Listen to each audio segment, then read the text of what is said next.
Hello friend, and welcome back to the Alex Makes VR podcast.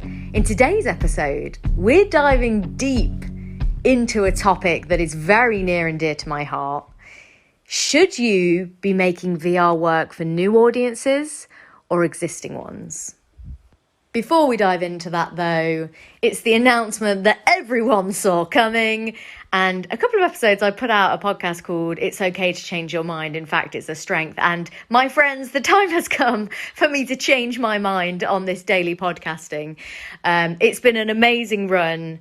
And I'm so grateful for all of your support. Genuinely, it means the absolute world to me. But it's time for me to drop the podcast down to maybe 3 times a week for now. And I'm not ruling out the idea that in future I'll go back to the daily podcast if it's something that enough people want. But for now, I think dropping it down to 3 times a week, let's make sure that these 3 episodes that we spend together every single week are straight fire and they are the most value that I could give you. I've got loads of exciting ideas and I want to hear from you. If you've got subjects that you want me to talk about, anything, nothing is off limits, please ask me. Alex Makes VR on Instagram and Twitter.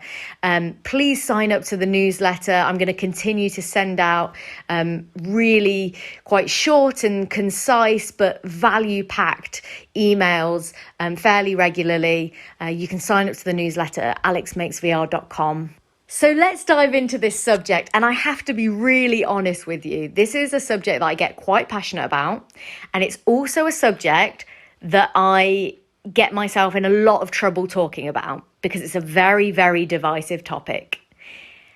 It's also, interestingly, a conversation that I have with pretty much everyone in the VR industry behind closed doors, but no one talks about it publicly. And that is that we have a huge divide in the creator community in the VR industry between those that are making work for new audiences and those that are making work for existing audiences. Now, what do I mean by that? And also, I don't want to turn this into like a West Side Story thing where it's like us versus them, or I've got absolutely no personal preference. You do you.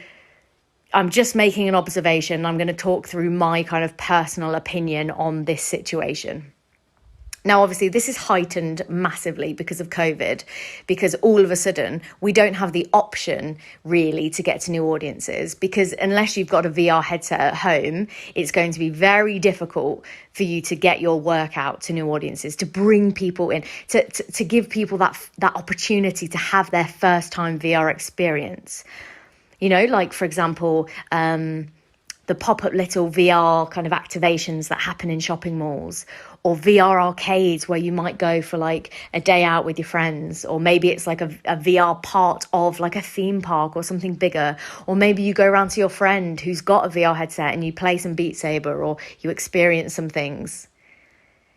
Even festivals, even like when you think about like the biggest VR festivals, they've all had to go online, which is amazing, like phenomenal, because this means that going forward, I'm hoping that a lot of those festivals will always have an online version. So actually, if we're not able to fly to Tribeca in New York, actually, we might still be able to see the selection. And isn't that what we all want at the end of the day as creators? Isn't that what we want, for people to actually see the work that we're producing? But the flip side of that is that because all of these festivals have now gone online, the kind of people that would have stumbled across the VR selection at a film festival, or the kind of people that wouldn't go out of their way to try VR, but if it was there and it looked interesting and there was some crazy big ass doll thing walking around as a brand activation, I'm looking at you, Tribeca. I think that was a Felix and Paul piece, actually. Genius marketing. Anyway, we're missing out on these opportunities for new people to come into the ecosystem. And by new audiences, I'm not even necessarily just talking about audiences like consumers. I'm talking about like creators that work in different areas that might be kind of not aware of VR, or they might be aware, but they're not inspired to get into the industry because from all they've heard, it's an absolute ball ache. It costs extraordinary amounts of money and no one actually gets to see your work. Sounds like the worst deal in the world for a creator. I knew this was going to get ranty very quickly. But what I'm saying is, like, it's not necessarily a bad thing that these things have gone online, because, again, this has sped up the process of being much more accessible on VR headsets. But the fact is, especially during something like the pandemic kind of era, we're missing out on these opportunities to bring new audiences in. So that's kind of like the first point. Is my worry is that we already had a bit of a divide between people making content for new audiences versus existing ones. And now the creators that were focusing on going after new audiences have had a massive setback. And the reason that worries me is because without keeping a constant stream of new people coming into VR, whether they be creators or consumers, our industry will die. That is just a cold, hard fact, unfortunately.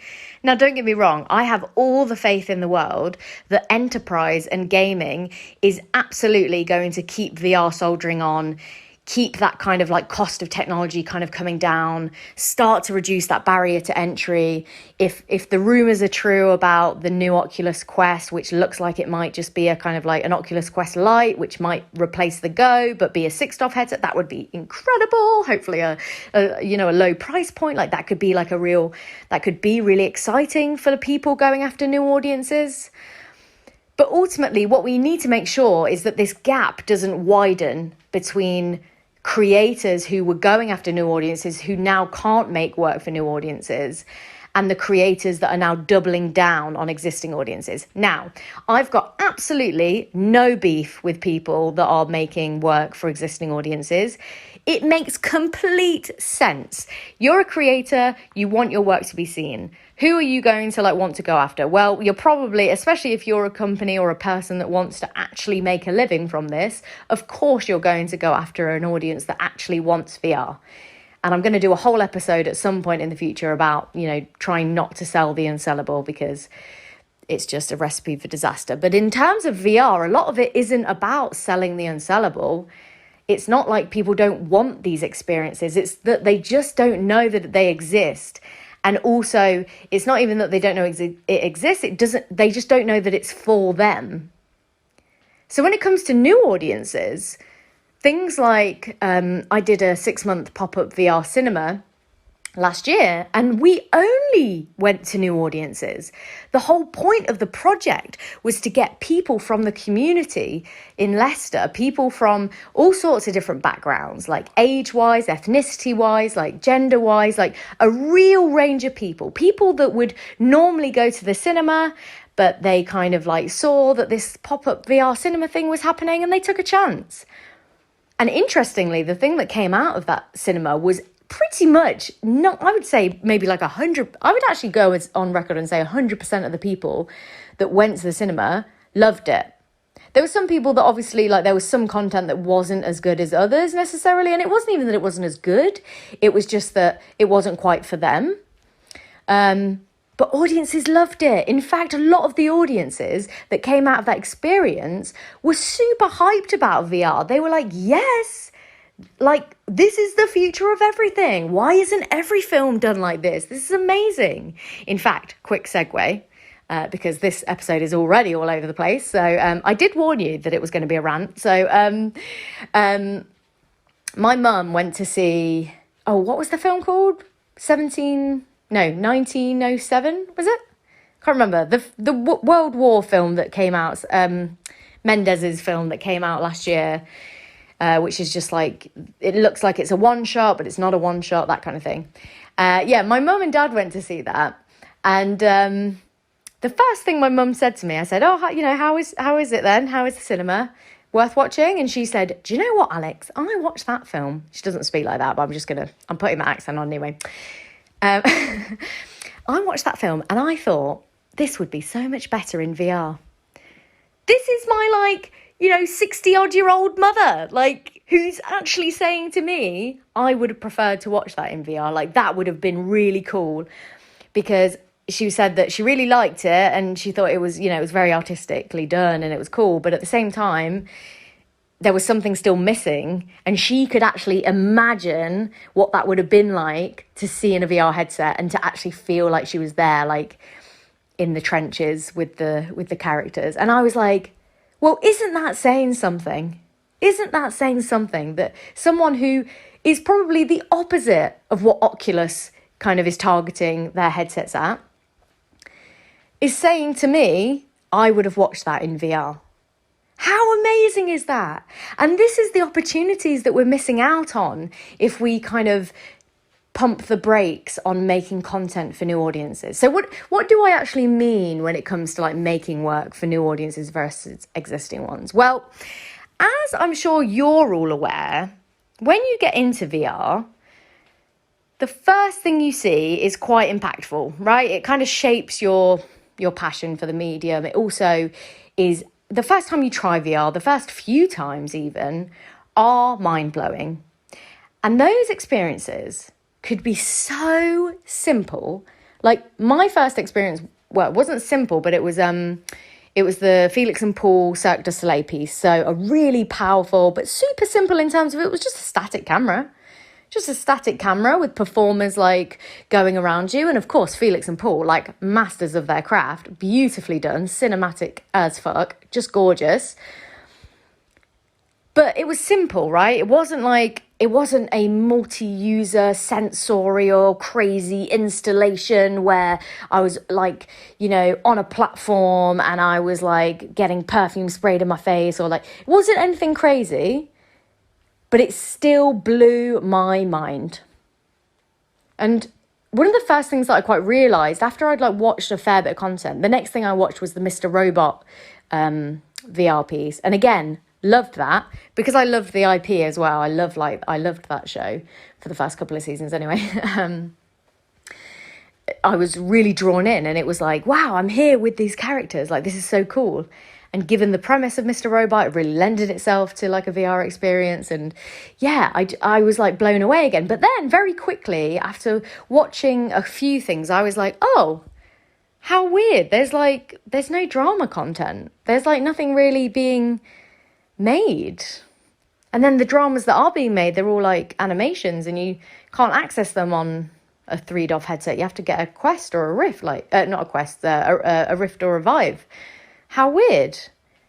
And then I was like, oh, okay, well, I'll try some other things. And they were like documentaries, which are okay, but like documentaries aren't really my jam, which is a shame because documentaries and travel content slay in VR.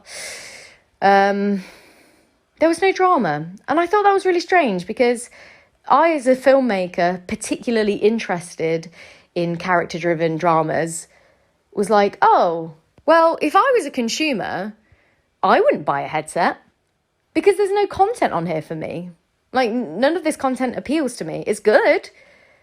Like, a lot of my friends make like the kind of content that does really well on VR, on the VR stores. Like, and I'm like, yeah, fantastic. Like, as an artist, I can respect their work, but it's not the kind of thing that I would be like, oh, just really fancy putting on my headset and, you know, popping off to Uganda or, you know, deep diving in the Barrier Reef. Like, it's not my jam, really. And you might be listening to this and that could absolutely be like, that's perfect for you because you actually really like documentaries and you like, you know, you love that kind of stuff. And amazing, good for you. But the thing is, until VR is at a place where we are exploring and experimenting in enough of these different genres, making work for everyone, for new audiences, for people to come in and be like, there is something here for you as well, then we are basically doing a disservice to the medium. And the reason I get so kind of like quite passionate about this is because ever since I came into the VR industry, ever since I made my first VR drama, I have been told no. I've been told it doesn't work, people don't want it, we're not interested, it doesn't sell, it doesn't get licensed, we don't care, we don't want your drama, okay? We don't want your drama, we want space, we want novelty, we want high impact, like have to be there documentaries, and respect, totally appreciate that content is way more suitable for VR. But I'm not going to give up on making dramas. I'm not going to change my plan just because the industry doesn't want it, just because there isn't an audience yet. Because every single time I show Key to Like to a new audience that has never done VR before, and they're filmmakers who appreciate good independent film, good, not to blow my own horn, but good script writing, people love it. They come out of it and they go, ooh, okay, there's something here. And don't get me wrong, Key to Like, super old now. Like, we did it on, like, no money, so it's like, it's a one shot. Of course, it could have been, if we'd had all the budget in the world and we had all the time in the world, yes, we would have done a million things with that project. But there was something there. And that's what I've not let go of. And so my new drama, Bad News, like, again, I've like had, of course, like I'm in a very fortunate position where the BFI have taken a risk on me and said, okay, we don't know what this VR thing is.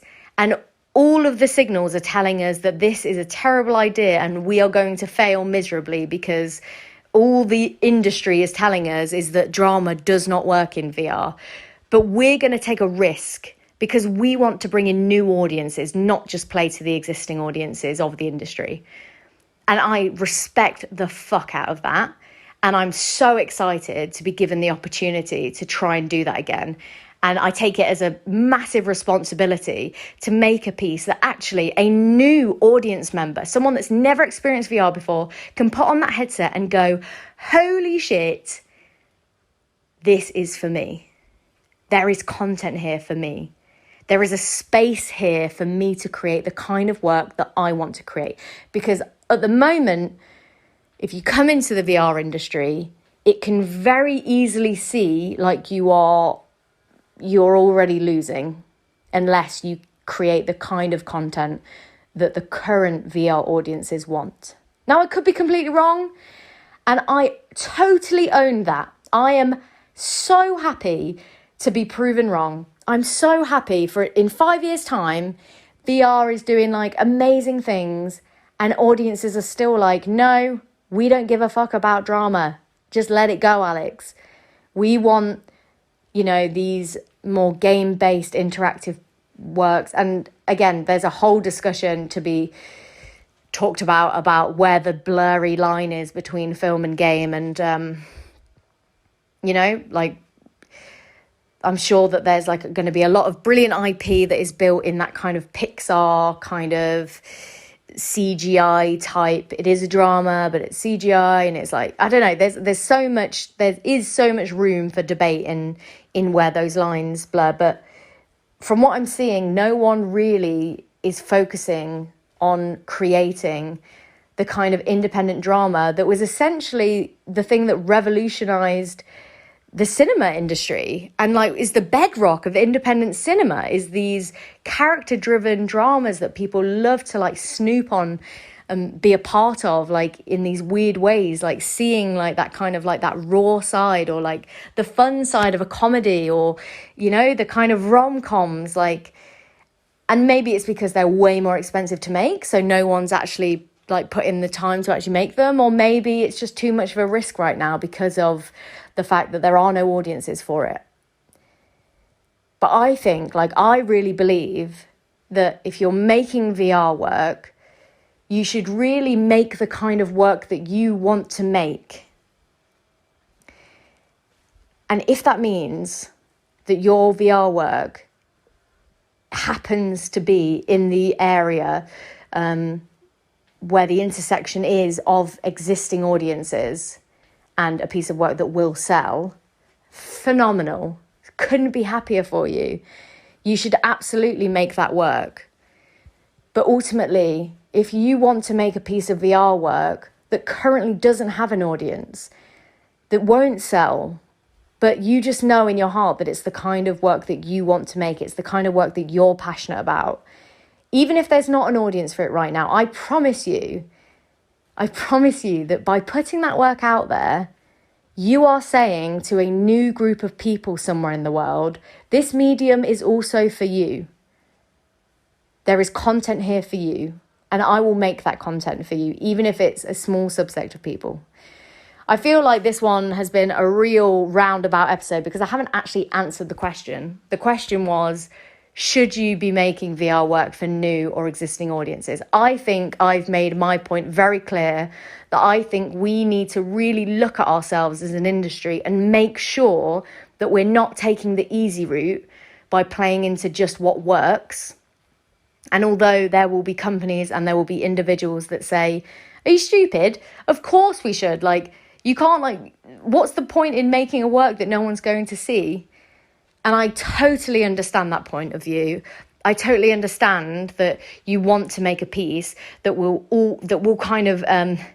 get seen and that will make money and that will be the kind of content that is licensable and that will get to kind of like go to different festivals and that kind of thing, because the kind of people that run in those circles like that kind of work. I know that the temptation can be really real. And don't get me wrong, like, absolutely I am thinking about, how do I make bad news appeal to both, or can I make a version that I know will kind of play more to like an audience that hasn't done much VR before, but also an audience that has?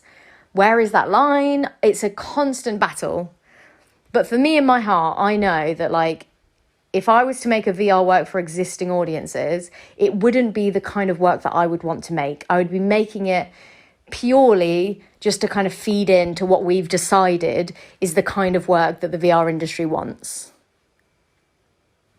And I don't want to make that. I want to make the kind of work that I'm passionate about, the kind of things that I want to see, the kind of stories that I want to tell as a storyteller, the kind of things that get me excited when I see a trailer on TV for a new series. Like, I want to make that kind of content for someone out there that hasn't necessarily felt like VR was for them yet.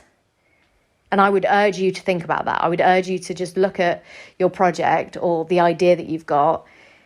And if you're not making it, and don't get me wrong, I appreciate the fact that like people got bills to pay. And it's really, really hard to make a piece that no one wants because no one wants to fund it.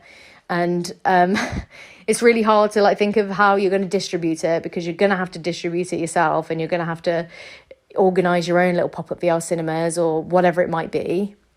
But all I would say is that, you know, there was no Tarantino movies until Tarantino put out a Tarantino movie, and then the world went, oh yeah, we want that. One of us, maybe one of you listening right now, are sitting on an idea that you're not moving on because you know it's not the kind of content that will work in the current existing VR market. But actually, if you made it and it was seen by the right kind of people, it would be the catalyst that changes everything. And I am so here for that. I'm so here for the idea of like someone listening to this, or someone listening to this and then telling their mate, or them telling someone else, or it getting shared to the right person who listens to this, decides to do it and becomes the Tarantino or I can't think of any of the directors' names off the top of my head because I'm a bit rubbish with that. The person that puts VR on the map for a certain group of people. And I think that's how this is going to work. This technology is so new and so expensive that it's going to take, in order for like the kind of the Angry Birds or the kind of Pokemon Go moment to happen, you know, the app, the app that just kind of like makes the technology all of a sudden go mainstream. Like, that's not going to happen for a long time, I don't think. Not until the technology is cheaper, not until it's like super easy to use, and it's the kind of thing that, you know, a pair of glasses that connects to your phone, it's like super ease of use, that kind of thing. We're not going to have like one of those moments for a while, I don't think. But what we might have is a moment where you make the kind of project that you want to make and you put it out to the kind of audiences that you're already connected in. So for me, a big one is like, I basically am like a massive sci-fi, dystopian, female characters, like that kind of like arena of content, right? And a lot of the people that I kind of have a back and forth with online about, or the kind of like fan groups or whatever that I'm plugged into, are all around those kind of dystopian, sci-fi, you know, I'm talking like Orphan Black, I'm talking like The 100, you know, kind of those sci-fi dystopian character driven pieces that have like those kind of like cool big philosophical things running through them, but also they're like kind of just really cool concepts. Anyway, I'm plugged into all those. Are the kind of people that I'm following online. Those are the kind of people that I want to reach. And what if I didn't make this piece because the VR industry has told me for the last 4 years, we don't like film-based drama. Get it through your head, woman. What if I'd said, okay, I'm just going to go back to traditional filmmaking. Like, I'm just going to not make this as a VR piece anymore because it's too hard. And what if I missed out on the opportunity to make a piece of VR that all of a sudden made those kind of people, the fans of those kind of dramas, go, oh, hang on a second. Oh, have you seen this? Like, this looks kind of cool. Like, I would pay to see this. Like, whether it be like through some kind of pop-up thing in future, or whether it be like an online version of it, or whatever it might be. Maybe that's like the gateway into a new little pocket of audiences finding this medium. So I don't know whether that helped.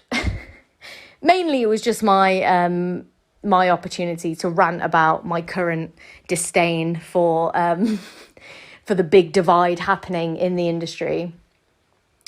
The other thing to acknowledge is obviously the kind of content that works for a new audience is not the same kind of work that I might have already covered this. I can't remember because I have rambled for 25 minutes already. But the kind of content that works for a new audience, again, it's like, it's not going to be, and I'm making generalizations here, but I have showcased VR to, at this point, probably thousands of people. And I've spoken to people like Catherine Allen, who runs like Limina Immersive here in the UK, which is like one of the biggest and only, I guess, like VR only like theatres. And although, you know, they've kind of like, they're not permanently based anymore. I think the idea is that they will still continue to do like tours of work. And what they found works with audiences is kind of what I had a suspicion of anyway, which is that gateway content, 360, not interactive because it overwhelms audiences. The kind of pieces that you can go on a night out with your friends or a date night, or the kind of things that you want to think, like you want to really think about, the kind of experience where it's easy, it's passive. You know, that's the kind of stuff that's going to appeal to a larger group of new audience members versus an existing VR thing. Like, one of my kind of pet peeves about the festival circuit, and I know I'm kind of like shitting on my own doorstep here because I really, really appreciate the work that goes into putting on these film festivals, and the film festivals have a lot that they're up against when it comes to putting on these exhibitions. But one of my biggest pet peeves is that you can never see the pieces. Like, how many times have you gone to a VR festival where you can't actually see anything? Like, in a weird way, I'm kind of glad that Tribeca, like, you know, obviously it's awful, and I wouldn't wish this pandemic on the world, and I wouldn't wish that Tribeca couldn't happen, and the heartache and the money lost for all of those artists that were going to be displaying in person in New York.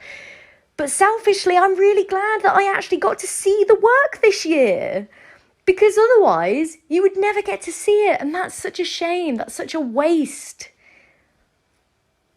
So festivals have a lot to answer for in the way that currently they are trying to be this big kind of marketing tool for VR, I think, by being big and fancy and exclusive and installation and art gallery vibes. And, you know, of course, because we have to kind of try and lure people into wanting to see VR, because there's a whole lot of hurdles you got to jump through before you're even in the goddamn headset. You know, there's a lot of technical things that you're up against, so you best make it goddamn worth it for people. You best make them really, really want to try it.